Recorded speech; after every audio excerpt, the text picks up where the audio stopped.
Good evening, girls. Today I'm going to teach you a poem written by Kamala titled An Introduction. This particular work is prescribed in your syllabus in semester 2. Now, before we move on to the work itself, let us learn a little bit about who exactly Kamala was. Now, Kamala was born on 31st March 1934 and she died on 31st May 2009. She is considered to be a significant voice in Indian English poetry. The Times has hailed her as the mother of modern English Indian poetry in 2009. She has been the recipient of several awards, including the Kendriya Sahitya Academy Award, which was given to her in the year 2003. Besides this award, she has also received Asian Poetry Prize in 1998, Kent Award for English Writing from Asian Country in 1999, Asian World Prize in 2000, as well as the Kerala Sahitya Academy Award in the year 2005. She was also nominated for the coveted Nobel Prize. Kamala Das is primarily known to be a confessional poet. She gives the readers a glimpse into her personal, intimate life through her works. That is why she is known to be a confessional poet. And her works display a sort of feminist ethos.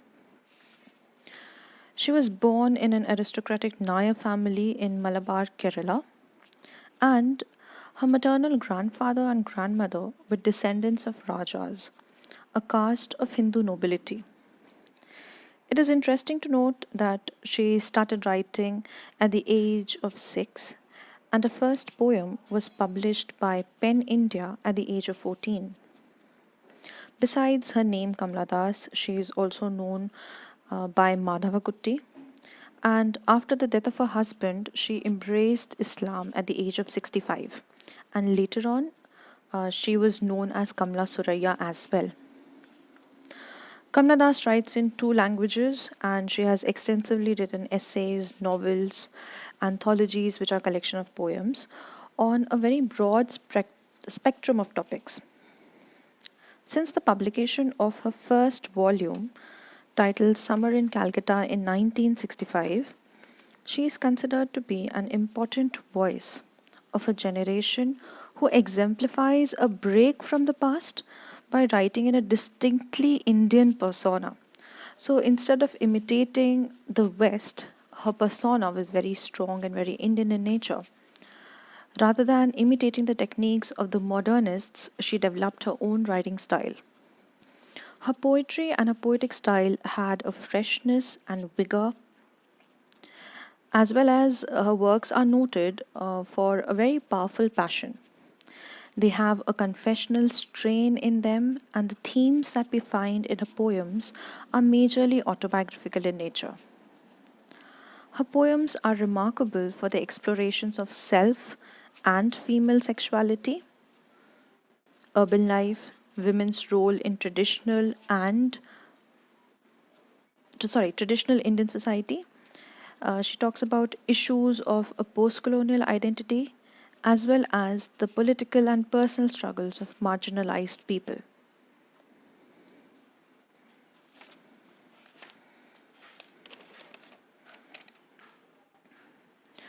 Now, most of her writings were originally in Malayalam, but her works were later translated into English.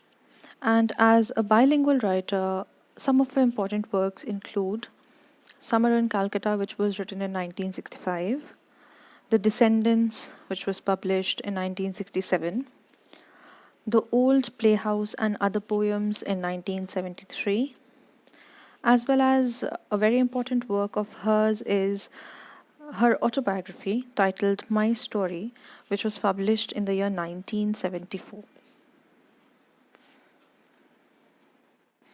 Now, coming to the poem and introduction. This particular poem and introduction, it featured in her first anthology titled A Summer in Calcutta. It is present in that particular anthology, and it is basically a critique of marriage, motherhood, women's relationship to their own bodies and control of their own sexuality. How much a woman has a control of her own body is definitely questionable in the patriarchal society that we live in. A woman does not even have control over her own body and sexuality, and that is where she puts her focus on. She talks about the roles of women in traditional Indian milieu. Now, in spite of coming from an aristocratic family, we find that Das too is a victim of patriarchal prejudices. Each and every line is a capsule zipped to comprise all her sadness and objection against domination of patriarchy that is existent and deeply rooted in the Indian society. Her experiences are such that it resonates with the readers and people are able to relate with it and identify with it. The tone of the poem is very self reflective. It can be called autobiographical, it is confessional in nature, because she discusses her personal problems in a very candid or a casual way.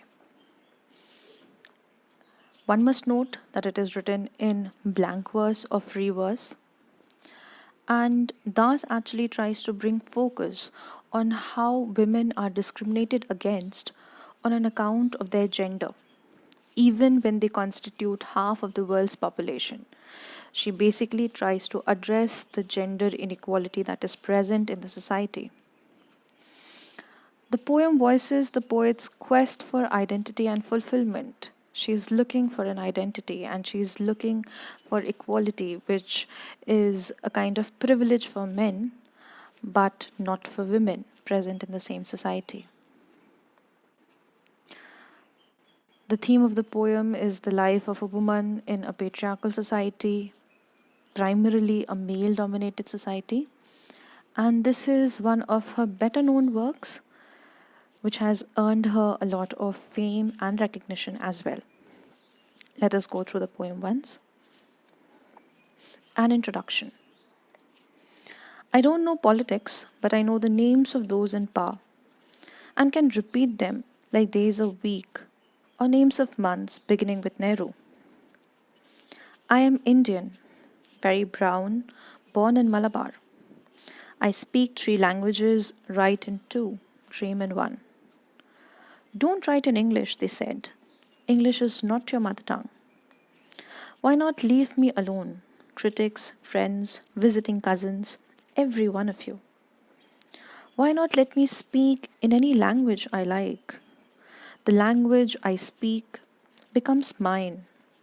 Its distortions, its queerness, all mine, mine alone. It is half English, half Indian, funny perhaps, but it is honest. It is as human as I am human. Don't you see? It voices my joys, my longings, my hopes, and it is useful to me as cawing is to crows or roaring to the lions. It is human speech, the speech of the mind that is here and not there, a mind that sees and hears and is aware, not the deaf, blind speech of trees in storm, or of monsoon clouds, or of rain, or the incoherent mutterings of the blazing funeral pyre. I was child, and later they told me I grew, for I became tall. My limbs swelled, and one or two places sprouted hair. When I asked for love, not knowing what else to ask for, he drew a youth of 16 into the bedroom and closed the door. He did not beat me, but my sad woman body felt so beaten. The weight of my breasts and womb crushed me. I shrank pitifully. Then I wore a shirt and my brother's trousers, cut my hair short, and ignored my womanliness. Dress in saris, be girl, be wife, they said. Be embroiderer, be cook, be a quarreler with servants. Fit in, or belong, cried the categorizers. Don't sit on walls or peep in through our lace draped windows. Be Amy or be Kamala, or better still, be Madhavakutti. It is time to choose a name, a role. Don't play pretending games. Don't play at schizophrenia or be a nympho. Don't cry embarrassingly loud when jilted in love. I met a man, loved him. Call him not by any name. He is every man who wants a woman, just as I am every woman who seeks love. In him, the hungry haste of rivers. In me, the ocean starless waiting. Who are you? I ask each and every one. The answer is, it is I.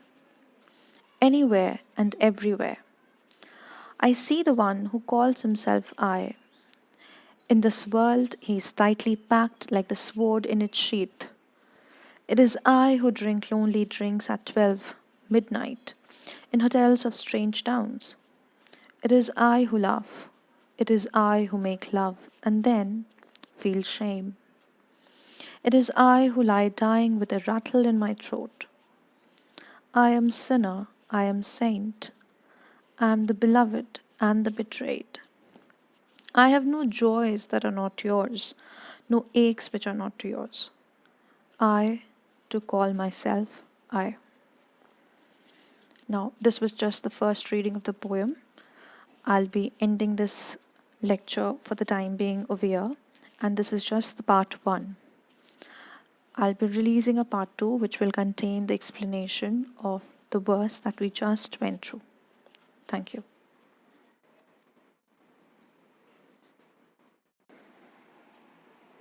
Good evening, girls. I would like to welcome you to the second part of the lecture on Kamala Das's poem and introduction. In the last lecture, I had given you an introduction about who exactly our poetess Kamala Das is and the important works and the kind of works that she writes. We had also talked a little bit about the poem and what exactly is the theme of the poem, the condition or the position of women in a patriarchal society. In this particular session, we are going to talk about the explanation and analysis of the text itself. So let's begin. The poem and introduction is an autobiographical verse of Kamala Das that throws light on the life of women in a patriarchal or a male dominated society. The miseries, the bondage, pain suffered by the fairer sex of women in her contemporary times was what was showcased through this particular work. The poem portrays her own life experiences. She was a confessional poet, and the poem introduction lays bare her own emotional suffering as well as treatment meted out to her by a patriarchal society. Women account for half of the population of the world. Therefore, gender equality is something which is desired. Women need to be in the same position along with men in every aspect of life, be it political, social, or economical, and also in every institution present in the world. The patriarchal system in India places women as subordinate and inferior to men, and this has converted women into victims of exploitation as well as oppression on two levels, both on a physical level as well as on a mental level. Now, each and every line of the poem is nothing less than a capsule, zipped to comprise or contain all her sadness and strong objection to this prevalent patriarchal order. Even though she portrays her own experiences, it is for all, as she tries to generalize them for all women who are struggling for a voice. All the women readers will be able to relate with her because they will find themselves to be in the shoes of Kamala Das at some point or the other in their lives. Her open and honest treatment of female sexuality, free from any sense of guilt, infused her writing with power. It also marked her as an iconoclast or a very prominent figure in her generation. That is why she is called as the mother of modern English Indian poetry. The poem and introduction was published in her maiden publication titled Summer in Calcutta in the year 1965, and the poem begins by a self assertion as well as a proclamation by the poetess that though she had no interest in politics, but she claims that she can name all the people who have been in power right from the time of Nehru. The poem opens and she states, I don't know politics, but I know the names of those in power and can repeat them like days of week or names of months, beginning with Nehru. By saying that she can repeat them or these names as fluently as days of week or names of month, she indirectly states the fact that politics in the country is a game of a few chosen elite who ironically rule a democracy. The power has always remained in the hands of a few men. She seems to state that these names are involuntarily ingrained in her. The fact that she remembers them so well depicts that only a few people have been in power time and again. The lines also show how the males have been ruling the country without giving this right to women. And moreover, the rulers are few in number because democracy exists only in words, it does not exist in reality. In reality, the rule of a country remains in the hands of a chosen few who assume themselves to be the king of the land. Through these particular lines, she also tries to show her ignorance of politics and portrays perceived general ignorance of women about politics. We have to understand it in the sense that politics, in a way, becomes unimportant for her since it does not change the condition of women.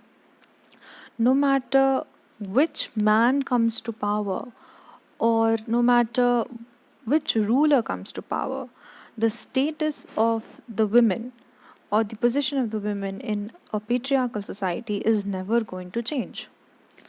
As an educated woman, she is well aware of the problems of her country from Nehru to present times. And as the power has always been in the hands of the male population, she has memorized the names of all these politicians, like days or weeks or months. And this just shows the futility of nomenclature because her position does not change no matter who comes in power, and power is in the hands of only a few men. Domination of males in politics has been ever present, and this takes away the right of women.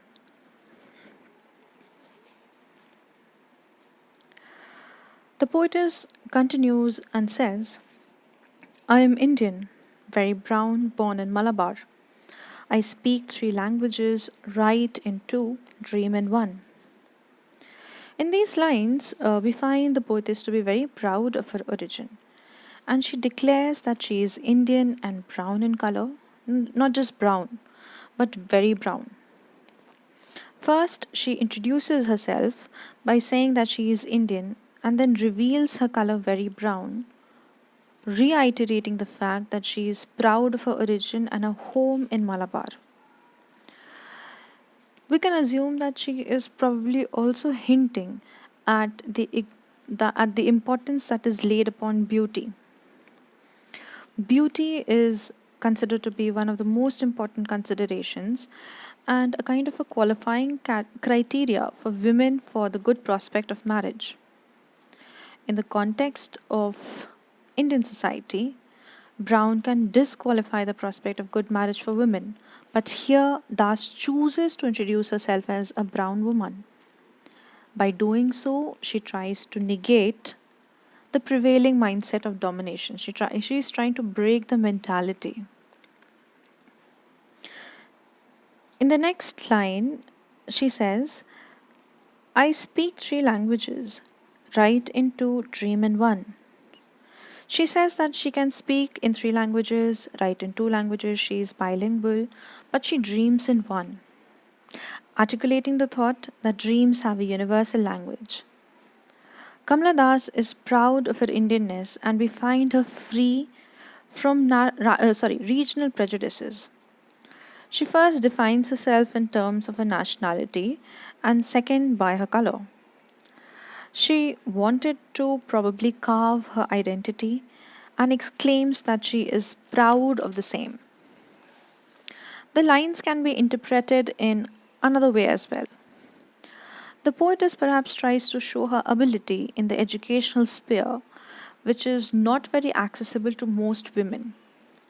She states that she speaks three languages and has the capacity to be bilingual while writing. In addition, she also states that she has the ability to dream as any man of the world.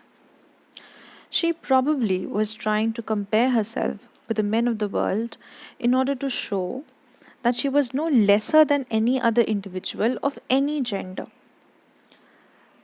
She too possesses all qualities which makes a man superior, and hence, though she is a woman, she is not lesser than any man in terms of ability, passion, or creativeness. Moreover, in the world of dreams, she is equally an individual as a man is, and she desires this status in the real world as well. Hello, girls. This marks the beginning of part 3. We have undertaken Kamala Das's poem An Introduction. In the next section of the poem, Kamala Das says, "Don't write in English," they said. "English is not your mother tongue. Why not leave me alone? Critics, friends, visiting cousins, every one of you. Why not let me speak in any language I like? The language I speak becomes mine. Its distortions, its queernesses, all mine, mine alone. It is half English, half Indian, funny perhaps, but it is honest. It is as human as I am human, don't you see? It voices my joys, my longings, my hopes, and it is useful to me as cawing is to crows or roaring to the lions. It is human speech, the speech of the mind that is here and not there, a mind that sees and hears and is aware, not the deaf, blind speech of trees in storm or of monsoon clouds or of rain or the incoherent mutterings of the blazing funeral pyre. Being well familiar with the English language, she uses the language in her writings. Kamala Das loved to express in this particular language, and she was criticized for doing so. She says that the medium of writings is not as significant as the comfort level that one requires to write, and that language English gave her that comfort level. Now we have to keep this in mind that women in India were not supposed to be educated. They were, if educated, they were discouraged from writing. Now Kamala Das's choice to write, and that too in the language English, was not appreciated by her peers. She was criticized by her critics, who were none other than her friends and even cousins. She expresses her disagreement. Her critics did not have any logical reason to put restrictions on her writings in English, and therefore they tried to tell her that the language that she writes in was the language of the colonizers. See what they say. She says that she wants to write in any language that she prefers. The language that I speak becomes mine, its distortions, its queernesses, all mine, mine alone. She wanted all these critics to leave her alone and let her choice be.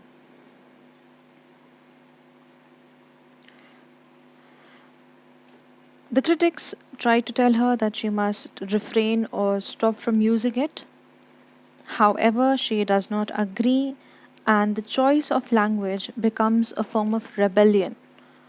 A rebellion so that whatever the society demanded from her, she wanted to do something contrary to that. So it was a form of rebellion contrary to the demands of the society. She had decided to choose a path opposite to what the society had designated. She further says that the language in which she writes comes to her as naturally as the roaring to the lions. Just like roaring is a very natural sound for the lions or cawing to crows, the language English came to her as naturally as that. She says that she accepts the language with all its distortions, imperfections, as well as strangeness or queernesses. The language, though not fully English, yet to her it was a language which was honest. The language was as imperfect as her, and she says that she owns the language, accepts it, and wanted the freedom of using it. She says that the imperfections of the language and the imperfections of the poetess herself makes both of them human. No human is perfect. Everybody is flawed. She doesn't appreciate the criticism of the society and questions why the blunders of men are ignored, whereas any initiative of a woman is always questioned. She declares that the language of her choice is the language which expresses her emotions, since it voiced her joys, since it gave a voice to her longings, her desires, and even her hopes. She believed that it was as integral to her as cawing is to crows. Just like crows know no other language than to caw, it was similar to her, and roaring to the lions. Though imperfect, it was not the deaf, blind speech of the trees in storm, or the monsoon clouds in rain. Her language was not like the incoherent mutterings of the blazing funeral pyre. All these things makes or produces sound, but they do not have meaning in it. On the other hand, the language which she uses helps her to express and give meaning, carries meaning, that expression carries meaning. She says that the language that she prefers has an inherent natural coherence of its own. Her speech becomes coherent using the language that she had chosen because it carries meaning. Kamala Das goes on exploring and detailing her private personal experiences of becoming a wife at a very young age.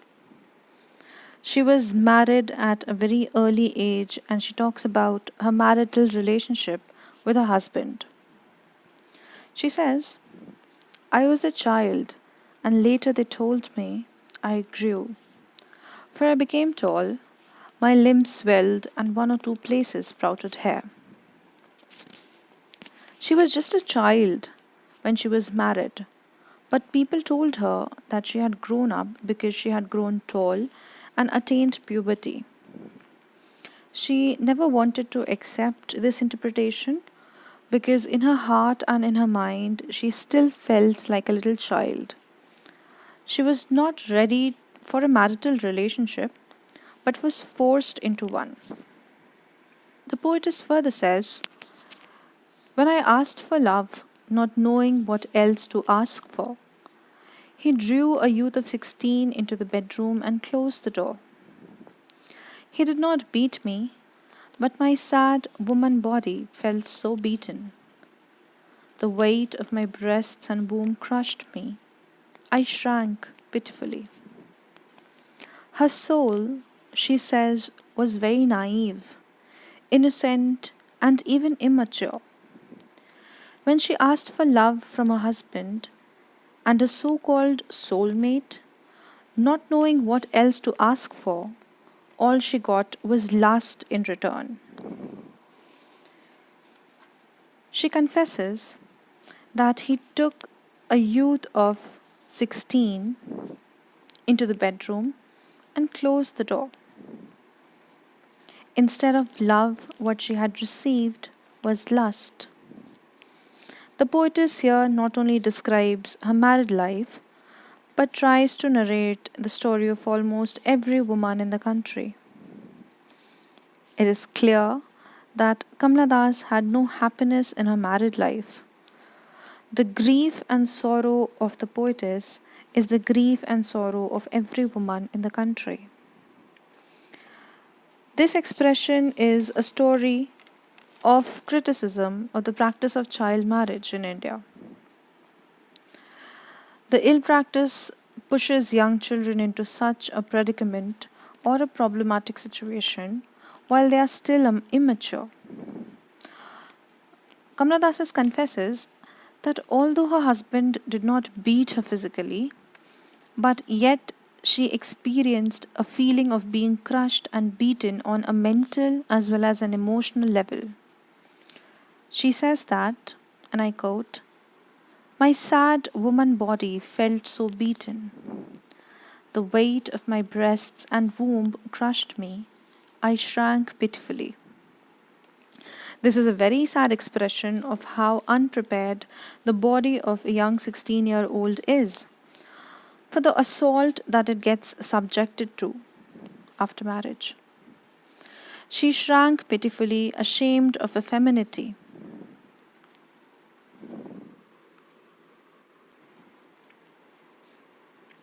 The poetess further says, "Then I wore a shirt and my brother's trousers, cut my hair short and ignored my womanliness. In order to avoid the burden of her femininity, she tried to become or dress like a boy. In order to distance herself away from her womanliness, because her womanliness had brought her nothing but pain and suffering." She says that she cut her hair short and started wearing or adorning boyish clothes.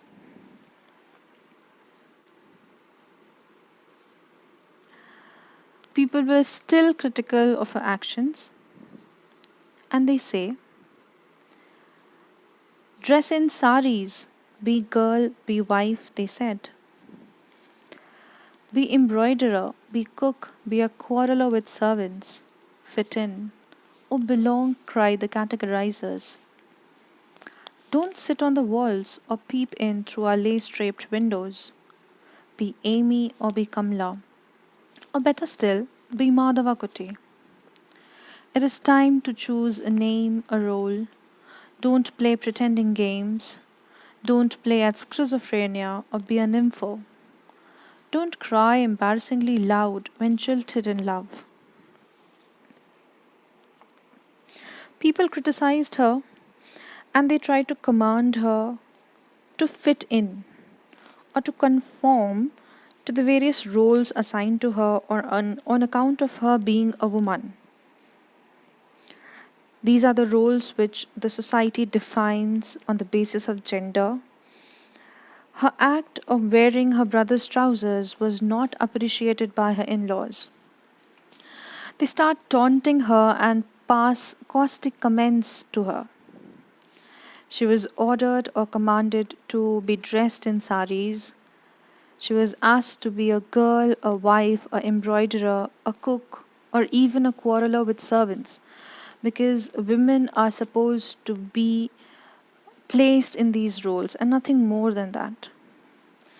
She was asked not to hide herself or her real self. Her in laws commanded her to remain silent and not to be a rebel. They started accusing her and blamed her of being a schizophrenic. A schizophrenic is a person who is delusional, and they think or they count her to be delusional as well. They put a label of a nympho on her and insult her. They confuse her want of love and attention for insatiable or unsatisfied sexual cravings or desire. These lines expose the condition of women in her house of in laws. She is forced to give up or surrender her frankness in order to mold into the nature of a socially accepted daughter in law. She is forced to do everything that her in laws wish, and she doesn't have a say or voice in any matter. She has to accomplish all the tasks without any kind of disagreement, And we find Kamala Das unwilling to conform or to fit in or to mold as to the dictates of her in laws. As a result, she finds herself to be at the receiving end of endless taunts and verbal abuses. This is her interest in choosing her name. She doesn't want her name Das as a tail at the end of a name because it indicates or it invites patriarchal domination. She had received her surname Das from her husband Madhava Das.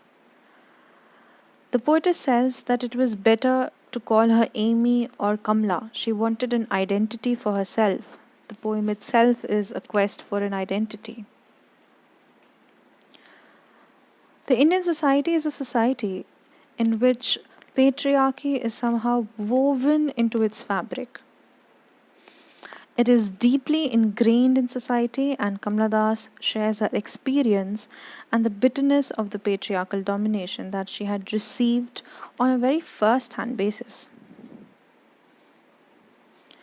She further says that I met a man, loved him, call him not by any name. He is every man who wants a woman, just as I am every woman who seeks love.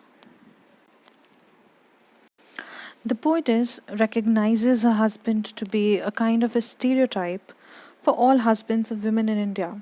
Her husband was no different. She explains her encounter with a man and says, I met a man, loved him, call him not by any name. He is every man who wants a woman, just as I am every woman who seeks love.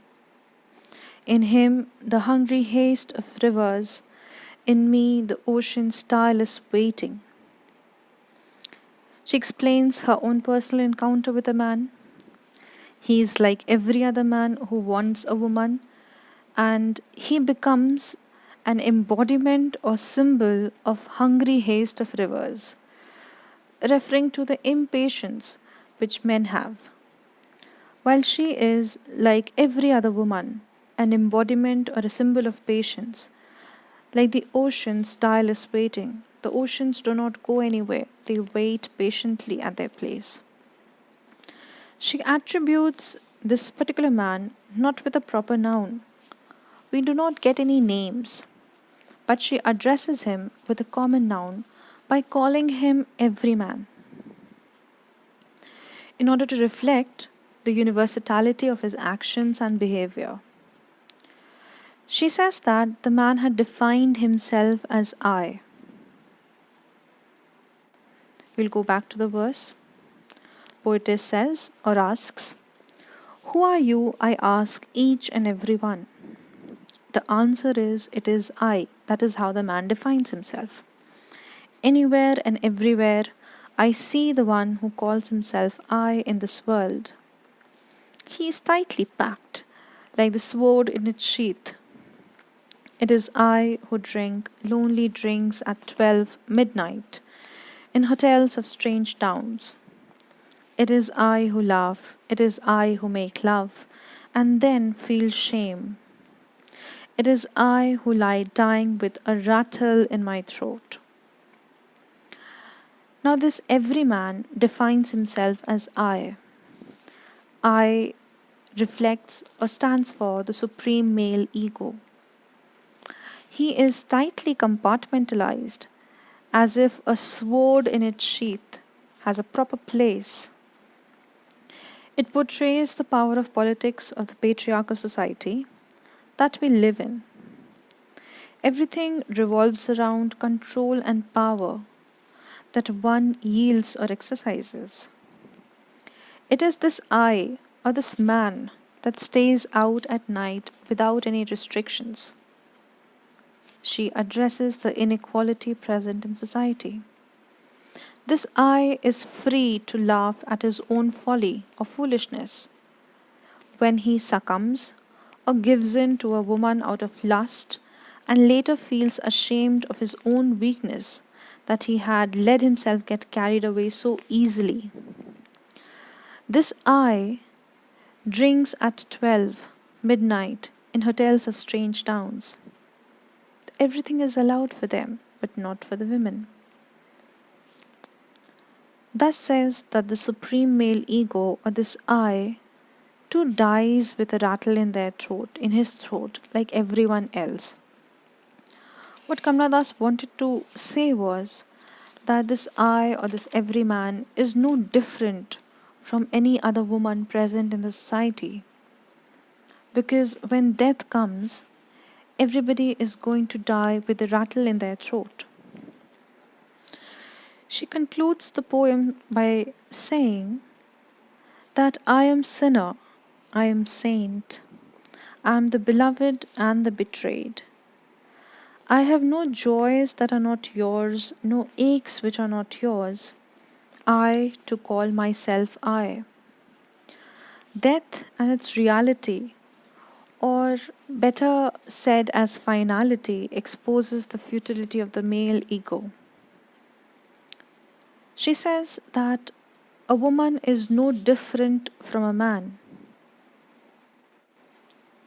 She is the one who at times will be counted as a sinner, whereas on other times will be hailed as a saint.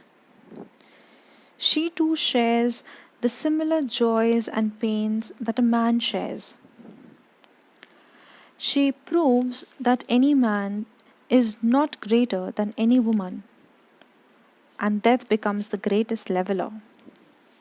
She concludes by saying that the man is not different from her, and she too wants to become I. Thank you. This is the concluding section of this lecture. The poem and introduction comes across as a very subjective poem of Kamala Das. She shares her personal experiences from her own life and gives us intimate details about her child marriage and her relationship with her husband as well. She follows the school of feminism while writing this poem, and the poetess we find is aware of the gender and status in the society in which she was born and brought up. As a woman writer, she expresses her feeling in reference to the conditioned Indian society, and we find her to be almost a kind of a rebel against the traditional Indian society and family as well. She desires to be a free woman and defies the set of rules and regulations of the society. At the same time, she is proud of being an Indian. She is an educated one and is fluent in 3 languages, writes in 2, dreams in 1, as she says. The poet has also talked about her childhood days and particularly about her plight of child marriage and the pain and suffering that came along with it. She says that she had tried to ignore her gender by wearing her brother's trousers, but the elders did not agree to that, and she had to bear the wrath of her family when they tried to snub her. They all ask her to behave like a decent woman, and the poet tells about her miserable life and how she was dismayed with her condition. We find her wandering from place to place. She has an intense desire to be even with the male world on its terms, and despite the family and social pressure to conform to the traditional feminine role, she finally gets the realization that her experiences are experiences of every other woman. There is a very strong rebellion against the male dominated world that she was born in and lives in. When we talk about the structure of the poem is written in blank verse or free verse. The poem and the lines are unrhymed and irregular. She has used very long sentences which are divided by commas and dots, and they are actually suggestive to the mental confused and disturbed state of mind that she was undergoing. So there is a sense of hesitation in her say. The poet herself is the narrator as well as the character of the poem, and she has used a number of literary devices. Like she uses rhetorical questions in the beginning of the poem. We find there are examples of structural repetition, like the poem has used the pronoun first person singular I that refers to the poet herself as well. The poet constantly slips into memories of a bitter past. We also find the usage of metaphors with the phrases hungry haste of river in me and ocean starless waiting, as well as the phrase a rattle in my throat. She uses contrast when she calls herself as the sinner and the saint, the beloved and the betrayed. These references also refer to the alliteration. The entire poem tells about the condition of women in modern Indian society, which is still male dominated. And what Kamala Das was aiming to do was to find or give a voice to the women folk who did not have a voice before. Thank you.